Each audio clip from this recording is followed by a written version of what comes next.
Like we have recruits coming on. Let's see if people might be able to hear me.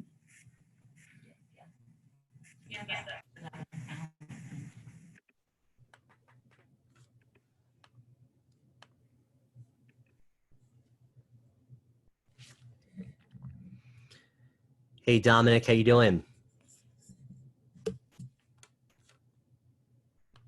There you are. I got you on off the mute. There we go. Good, Dave. How you doing? Not bad. Not bad. Good. How was your weekend? It was nice. It was nice. Got some nice weather out. We are busy over here, so I'm sure Good. you guys are too. Yeah, it's like rocking and rolling time now. It's craziness. It's craziness. Yeah. Well, are you still seeing a lot of low inventory right now? Yeah, for sure. I mean, we had a nice little wave there when things opened up, and you know, it's picking up, but we just have a lot of buyers who are out there looking too. So it's just, I feel like that's getting met, like this wave of inventory got met with this wave of buyers that hit all at the same time. And you know, we're lucky we got a bunch under contract there, and obviously more people looking. So it's good stuff right now. It really is. Good. Well, I know we had, I think they just finished up a meeting in Exton at 2:30. Gotcha. So I think a lot of folks are hopefully going to start joining us here soon. And then what I'll do is I'll kick it off for you if you don't mind, and then really going to just hand it over to you. Cool. I have to head out a little bit early. I have an appointment at 3:30. So hopefully that's okay. That's no problem. Shouldn't hopefully be the full hour, but yeah. I can get through it pretty quick. Can you just make sure you give me access to the screen share if that works? Yeah, absolutely. Not a problem. Let me see if I can do it actually. Looks like all participants can. Yeah, it's showing me, it's giving me the green here. I should be good to go. Okay, good. Cool. That's great. All right. We'll give everybody 1 minute and then we'll kick this off.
All right. Happy Monday, June 8th, everybody. How's everyone doing today? Good. Well, I know we had Exton was finishing up a meeting at 2:30, so we're kicking off a little later than we anticipated, but all good. Why don't we go ahead and kick off with a little bit of gratitude for this Monday? Who wants to start? This is Melissa. I'm thankful my car wasn't totaled from the tree falling on top of it. Just got an estimate. It wasn't totaled. Woohoo! Oh, Melissa, I'm so sorry to hear that. Hopefully nobody was in it. Nope. Good. We're all good. Thank you for sharing. Who else?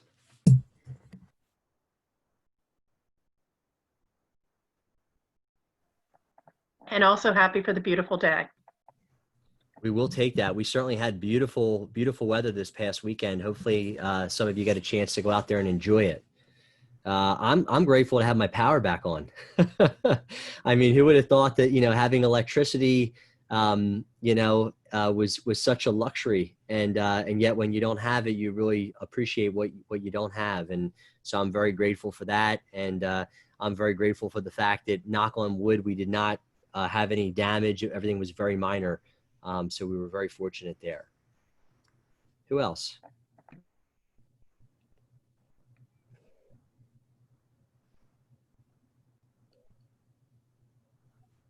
I'm grateful for the spinach that I picked in our community garden and was able to cook up, and that I did this weekend, and lettuce, and it's all great. That's great, Nancy. How long did it take you to grow the spinach? Well, we got them as plants, so it well, maybe a month. Okay, good. Anyone else? Gratitudes.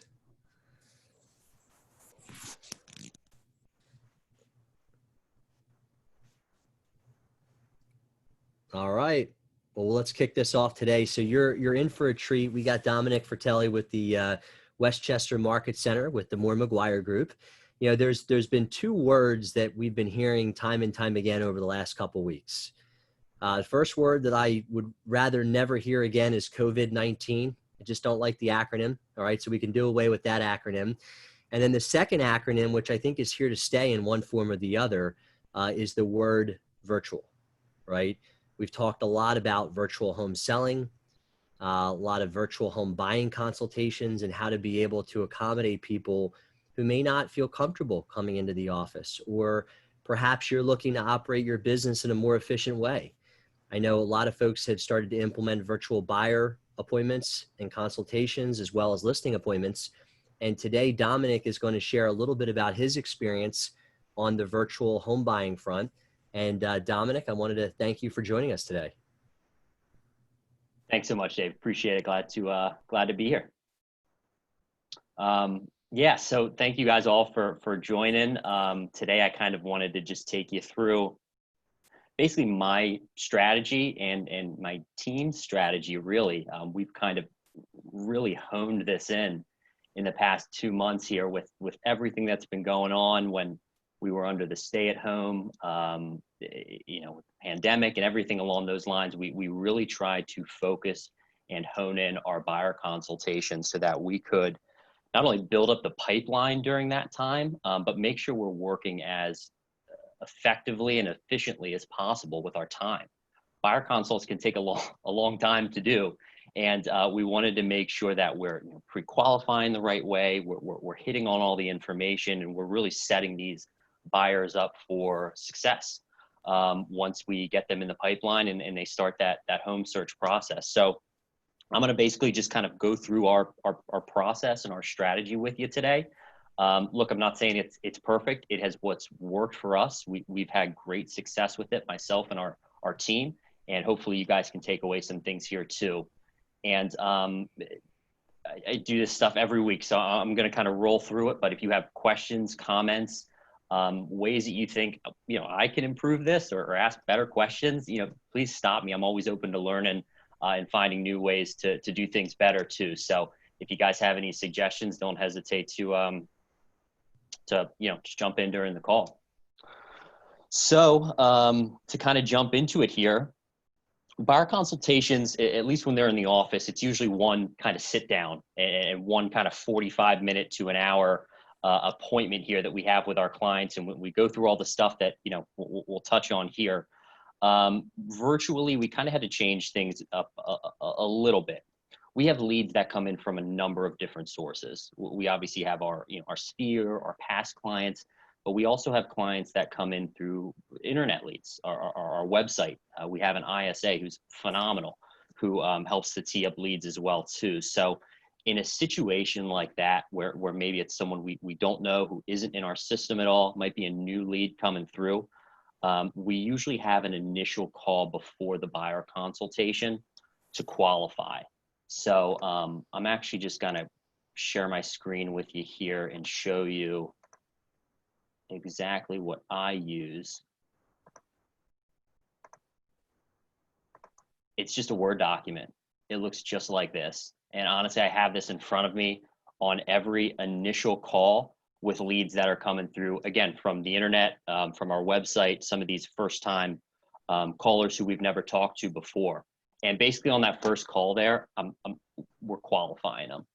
This is a quick, maybe a 15, 20-minute conversation here. It's not meant to go into too much detail here. Now, obviously, it's case-by-case basis. Every caller is going to be a little bit different here, but really what I'm trying to do on this call is I'm trying to qualify them. And you guys know it, LP Mama, it's the best thing that we can use here to kind of run down and really qualify this person to make sure that they are able or ready and motivated to buy a home. Also, I have on here build report and dangle the carrot. I'll talk to you about that in a sec. But really, this first call is to introduce myself, introduce the team, how we work, but then kind of run through the LP Mama script and go through and exactly try to find out where they're looking, what's the price point they're looking at, what's their motivation for buying. And this is really something I try to take notes on as far as why do they need to be in their new home? Do they have a lease that's ending and they need to be in their new place by the end of August? What's their timeline? Things of that nature. Finding out how they're finding homes now. So do they have an agent? Have they spoke to an agent? I can't say how many consults I've heard and I've listened to where people don't ask this question and they realize that they've been working with another agent all along, or they have a friend in the business. Always asking that question and finding out where they're finding homes now. 9 times out of 10, they're on Zillow, Realtor.com, whatever it might be, but knowing that information is good. And then if you can impart some knowledge on the difference between the multiple listing service and those sites, any ways that you can kind of build some rapport here and impart some of your knowledge is going to be helpful during this call in general. Mortgage, pre-approval, and appointment. So these two things I kind of end with here, finding out if they've spoken to a lender. Have they been pre-approved? Have they looked into this at all? Have they in the past? And that's really going to be these, where you find out if they're qualified to buy or if they need to be connected with a lender. So again, this first call is brief. It's probably 15 minutes or so. I'm running down this. I'm trying to build rapport throughout the conversation. So they can look to you as a human being on the other side of the phone here. There's a 1,000 of us realtors out there. You want to try to do everything you can to try to separate yourself from the competition. And then I have dangle the carrot. So basically trying to leave this call here with them maybe wanting a little more from you. So whether that is knowing that you have access to the multiple listing service, whether it's talking to them about, hey, we have a network of realtors that we are in contact with for off-market properties. If they're a first-time home buyer, talking to them about, hey, I really want to chat with you about how the home buying process works. Something to put out there that they will want to come back for, if that makes sense. Dominic, right now, I know there's a lot of folks that are seeing different things in terms of buyer motivation, right? You have certain people that are super motivated, other people that are kind of on the fence, and others that have held off. For the people that are kind of on the fence and they're, for whatever reason, whether it be safety or anything of that nature, what are some of the conversations that you're having with them at this point to try to understand, their concerns? As far as this, as far as the motivation and really this call in general, it's all about, at least from what I've found, just asking the right questions. Some people, it takes a little bit more for them to open up and to really kind of dive deep as far as what their motivation or what their timeline to move might be. We get a lot of first-time home buyers that come through for whatever reason that might be. So again, really finding out what's going on with their lease. If they just have questions about whether it's the right time to buy or not. Some people have been renting their whole lives and they're not sure if buying is the right option for them. So really trying to dig deep and figure out what that is, and especially over the past 2 months, talking to people about their sense of home ownership and being cramped in their apartments. I can't say how much that's come up over recently of people wanting to get out of where they're at, being cramped up for the past 2 months or so. So there's a number of things there as far as, motivation goes. But again, it's really just about having that conversation, trying to connect with them and really dig deep as to why they want to make that move. I love how you talked about dangling the carrot, right? Because I think we often underestimate and we don't really articulate our value proposition as well as we could. And I think one of the best value propositions that we have as a real estate agent is within our greater community, right? Our co-op relationships and certain Facebook groups that people may be a part of. to try to cultivate those relationships. And we're constantly looking for off-market opportunities too. So keep in mind that when you're prospecting for other clients, constantly be thinking about your buyer base and how some of these potential listings could be a fit for the buyer too. And I think buyers love the fact to hear people are being proactive. So thank you for sharing that. You're absolutely right. And the other thing too with this is just follow up.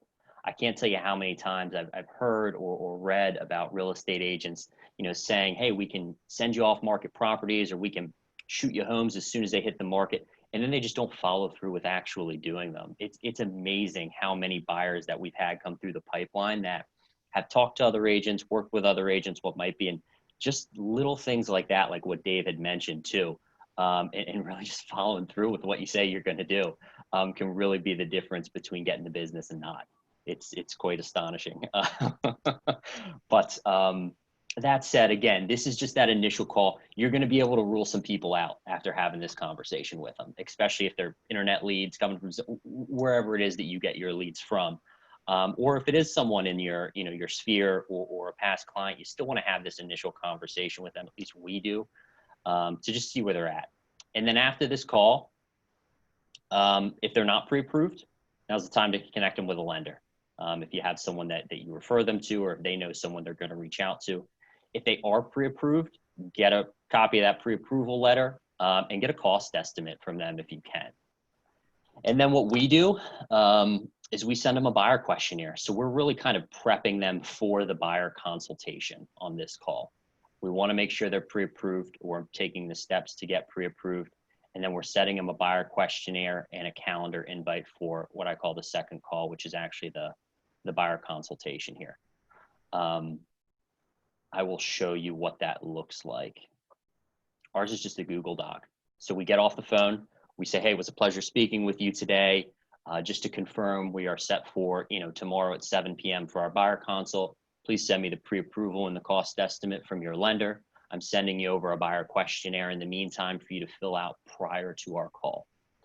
So we do this, we do it for a couple different reasons, but honestly, it just allows us to be much more efficient on our phone call.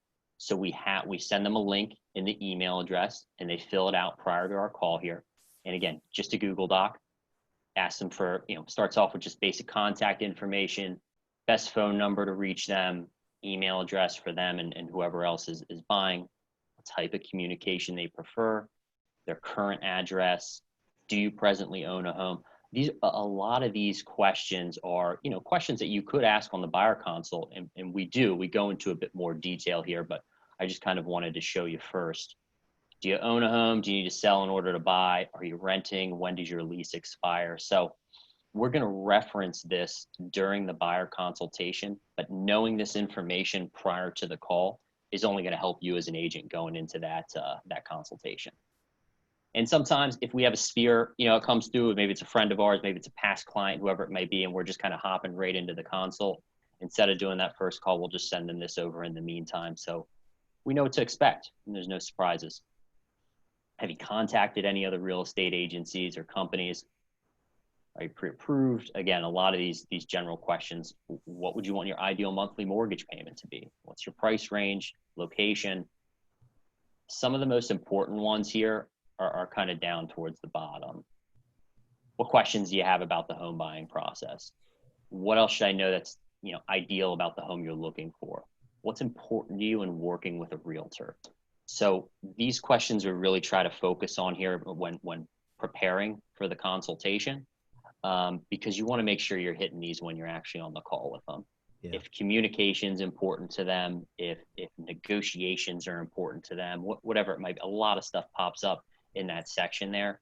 You want to make sure that when you're on your consult, you're hitting on these things. You're giving them examples of negotiations that you've had in the past that you've won, how often you plan to communicate with them in the future, whatever it might be. So again, I go through this because it's really helpful to us to have this information prior to the call itself. And Dominic, we have a variety of folks on today, some of whom are new to the business, some of whom have been in the business for some time. Most people will follow your process, but in the event that someone gives you a hard time about your process and when you're trying to help them, what are some of the things that you often share with that particular person? I guess as far as maybe not wanting to, fill out this form or kind of go through the steps that we have in place. You got it. Yep. Yeah. Look, every client is different. And the one thing I've learned in this business is you're just dealing with people. Some people do things the way you ask them to, some don't, some are difficult, some aren't. It all just depends, but really look, it's a case by case basis, and you really kind of have to feel them out on that call. That's why I like to have that initial call, is to really get an idea of maybe how this person works, how this person operates, and then maybe try to cater your consultation or your calls or your information to how maybe they want to do business. Now, that said, you're going to have to try to keep them on track here for the most part. But this is also going to allow you to separate who's ready to go now and maybe who isn't that serious. Yeah. You find and that the a lot. reality is, you guys have a nice funnel coming in, so you can be selective. If people are going to be coachable and they're willing to work with you and they're willing to follow the process, they probably a good fit as a client. And if someone's not coachable and they're not willing to follow directions, it makes it an uphill battle the whole time. And if that's the case too, maybe it makes more sense to kind of, put them in the pipeline there, set them up on a drip plan, maybe touch base with them, treat it maybe more like a nurture. Again, it's case by case basis there with some people, but it's going to allow you to figure out where you need to focus your energy. At least what clients to focus the most energy on here from the get-go. That makes sense. Thank you. Yeah, absolutely. So again, after that first call, I'm sending the questionnaire, calendar invite. Second call, I start off by going through their pre-approval and their cost estimate. So this is the actual consult itself. And real quick, I apologize, just before I get into this. Prior to that second call here, I'm sending an email, I'm confirming with a calendar invite. I'm calling the day before and usually the day of that appointment to make sure that they're going to be on the call. Again, if it's the first time buyer, new lead, something like that, you don't want to set aside an hour of your afternoon when you could be out showing homes if they're not going to show up for the call. So I'm always confirming and just saying, hey, just want to make sure you're still good for 4 p.m. this afternoon. And again, really making sure that they're going to be on that call, because we've certainly had people who were no-shows. And again, it's not an efficient use of the time here. So for the second call itself and the actual consultation, I guess you'd say, first thing we do is we review the pre-approval and if they have a cost estimate from their lender. So we start with this because we want to make sure the numbers make sense. And I always say this to my clients. I said, look, the financial aspect of this transaction is by far the most important part. So you want to make sure they understand this stuff right from the get-go. And you really want to hone in on what that price point looks like that they're going to be comfortable in, the mortgage amount, all that good stuff. So we usually start the call with that.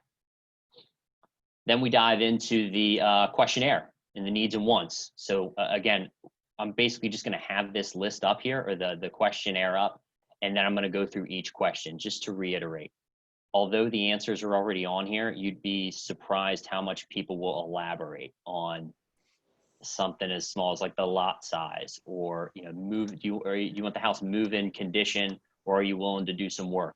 That means something different to every single person. So this is where you really take the time to comb through this questionnaire with them on the phone and really find out specifically what they're looking for, paint a really clear picture of that location, of the actual home itself. And a lot of times I'll just start off by asking the question of, tell me what your ideal home looks like to you. And they'll paint you this elaborate picture of this home on this half-acre lot with a white fence.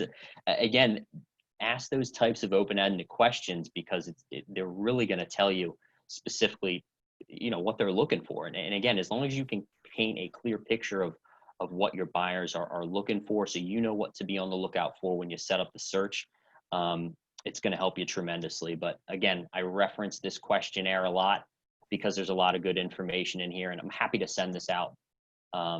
If you guys want a copy, or if you have something similar. Yeah, that would be great, Dominic. I know Christina was asking about it, and that would be fantastic if we could get that out to the group. Yeah, certainly will do. But again, after the cost estimate, go through the questionnaire, needs, wants, must-haves. This takes up a bulk of the consultation itself, but it's really important. Take notes on this. I print this off as well too. I'm scribbling all over it during our consultations, really getting a clear picture of what it is that they look for so you guys are on the same page. Then I jump into the buying process, especially if it's with first-time home buyers. I make it a point to make sure they know exactly how the whole process works. We actually have a packet for our team here, the Moore McGuire team, and we usually print this off when the consultations were in person. We had this all printed off. It looks great. It's in color. It's got all this information on it. But normally what I do here is I skip down, especially for this call. I'll do a screen share just like we're doing right now, and I'll hop right here into the home buying process.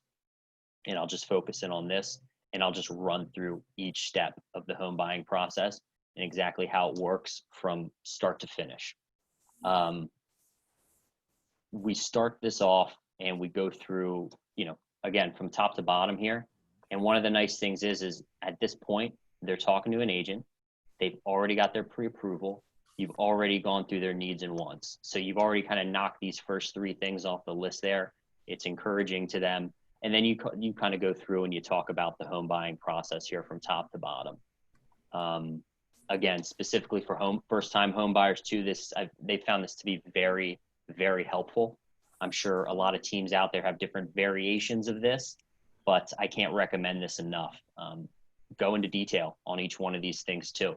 The more information you can kind of put out there to them and more detail you can go into on some of these steps here, the more helpful it's going to be. And I usually tell them, look, you're not going to remember everything that we go over here today, but I would prefer to, go through it with you first so we can kind of reference this once we're actually getting into writing an offer, conducting inspections, or things of that nature. So that way they have a clear idea of kind of how this whole thing works and are just, they're educating themselves at the end of the day on the process, so they're not surprised by too much when we actually get into the process itself. Dominic, you hit the key word, right? Like, a lot of folks, think that we're in the business of sales, and yet we do sell homes, right? And yet really our primary function is in the capacity of an educator. And what you're doing is you're spending a lot of time educating. You're creating this wow factor right off the beginning. And I'm in real estate and I'm getting that wow factor. So I think that's something that we have to be mindful of, is how do we ask better questions and how do we approach it more as a true consultation rather than just as a salesperson? Yeah, and sorry, I don't know if you can hear the landscaping going on out here. But no, you're absolutely right. And again, it's kind of a matter of running through this stuff with them, but like you said, educating them on the process and just trying to, at least for me, especially if it's with someone who doesn't know you as a realtor and probably doesn't know much about the real estate process in general, trying to impart some knowledge on them and showing them that, hey, you know what you're doing here. And you're going to kind of guide them. And our team does a really good job of kind of holding their hand throughout this entire process and making sure they know what to expect, what comes next. And we attribute that to going over a lot of this stuff before it even starts. So, yeah, I can't reiterate that enough. It's huge, especially for those first-time home buyers and refreshers for people who maybe bought a couple of years back and, looking to buy again. So, there's a lot of other information in this packet here, but this is the big thing that I kind of hit on during the consult, because again, I want to make sure they understand it. And then, of course, after this, you guys all know these forms. Then I run through these at the end of the call. I run through our consumer notice, make sure they understand it, go through each section of the document here, and then I go through our buyer agency contract as well too, top to bottom. And then after the call's done, I send these over to them via DocuSign to sign right then and there. So I let them know, hey, I'm going to send all this stuff over to you as a PDF. So when we get off the consultation, I think I have a bottom section here. Yeah, so after the consultation's done, we're setting them up on a home search on the MLS. Now that we know what they're looking for, I'm sending them the buyer agency contract and the consumer notice via DocuSign. I'm sending them that packet there as well as a PDF, sending it to them all as a PDF first so they have it, they can review it, and I'm following that up with DocuSign to get that stuff signed so we can get rocking and rolling. So, Great. yeah, that's pretty much it in a nutshell. And again, I just kind of have this thing printed off here for me for kind of each call, just so I know I'm hitting each one of the steps there. And then again, just kind of referencing these documents that we have throughout the call itself, to make sure we're staying on track here. And all in all, our consults take 45 minutes to an hour, depending on how many questions these people have. You want to try to keep them engaged, especially during the needs and wants section. You want them to do all the talking. You know, when it comes to the process, the buyer agency forms, all that stuff, you know, that's when we kind of shine here, and we you know, can touch on all that information. But the other big thing is keeping them excited. One of the first things that I really noticed when I joined our team here, and I sat down with Brad and Allison and all these different people through these buyer consults, is a lot of these buyers here are unsure of what to expect. And when you're on the buy side, as opposed to maybe say the sell side, the buyers most of the time, not all of them, but most of the time, are looking to you as, you know, like this is a consultation. They're looking to you for that information, and to really be their guide throughout this process. So keep them excited. Tell them that, hey, it's congratulations, you got pre-approved for 300,000, whatever it might be. However, you can kind of keep them engaged and excited throughout the process, and that's really going to shine from a customer service standpoint as well too. And they're going to remember that feeling, especially in the beginning, and if you continue it throughout the process as well. They're going to be super excited and happy to work with you throughout it as well. So that's pretty much our consultation in a nutshell there. I know I just kind of hit on the, you know, most things here. I didn't get into too much detail about some of this stuff. So I don't know if you guys have any questions specifically about any of these documents or the process or anything like that.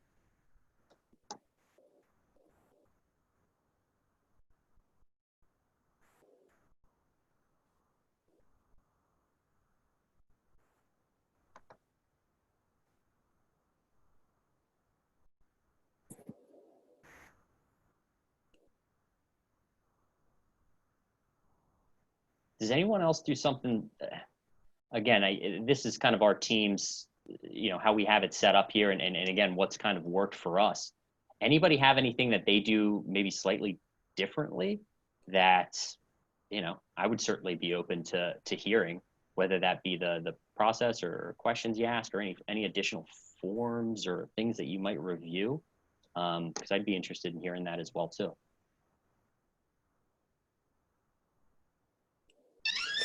Dom, are you mentioning the COVID addendum at all during your consult? Yeah, it's a good question.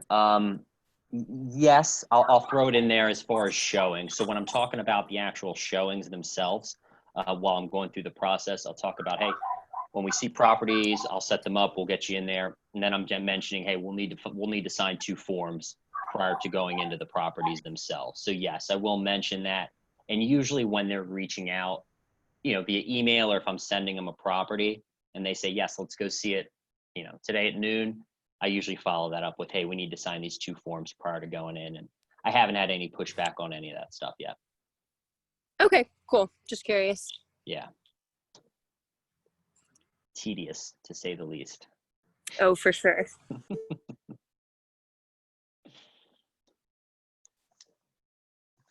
What else? Anybody?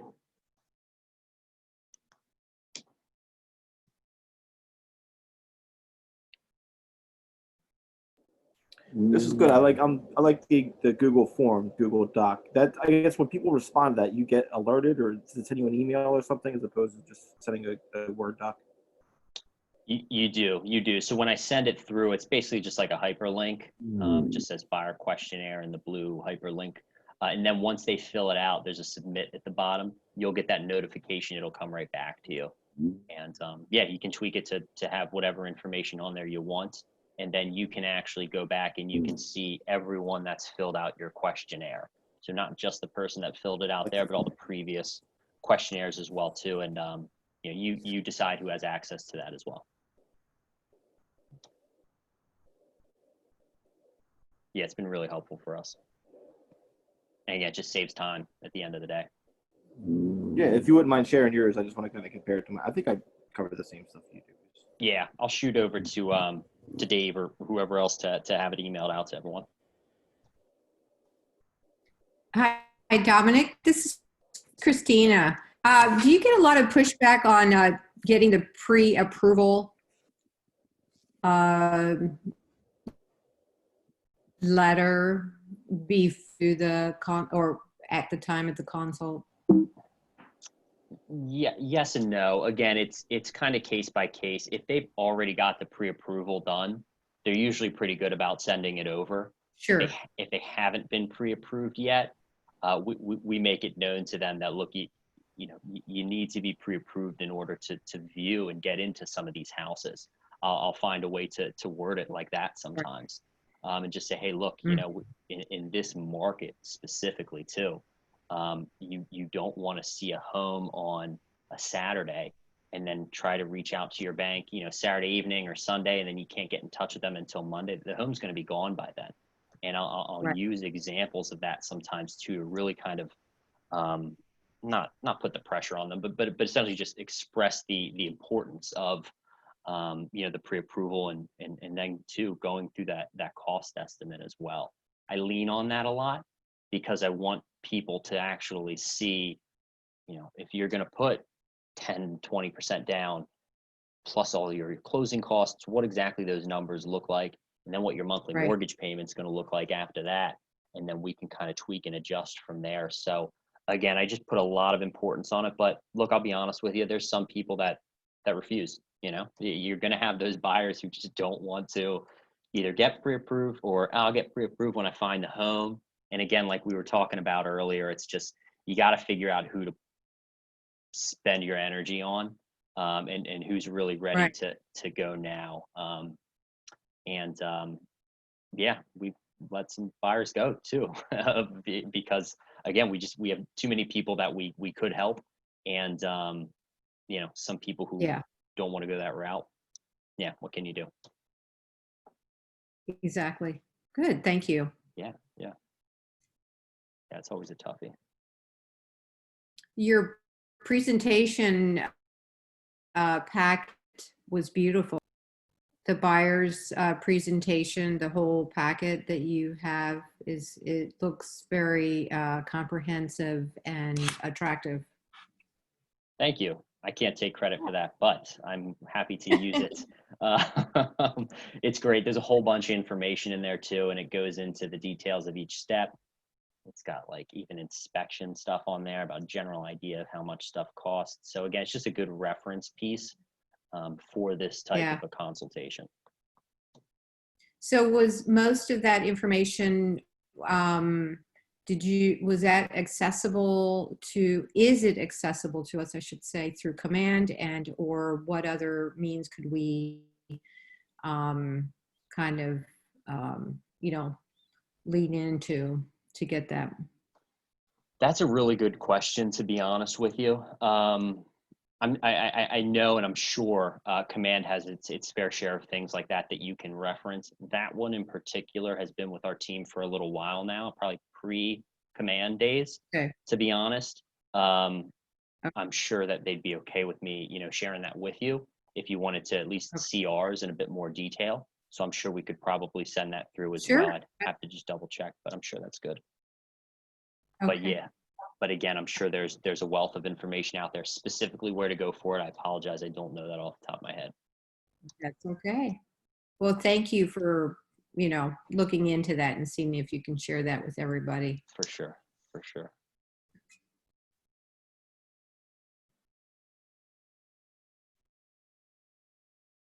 Anybody else?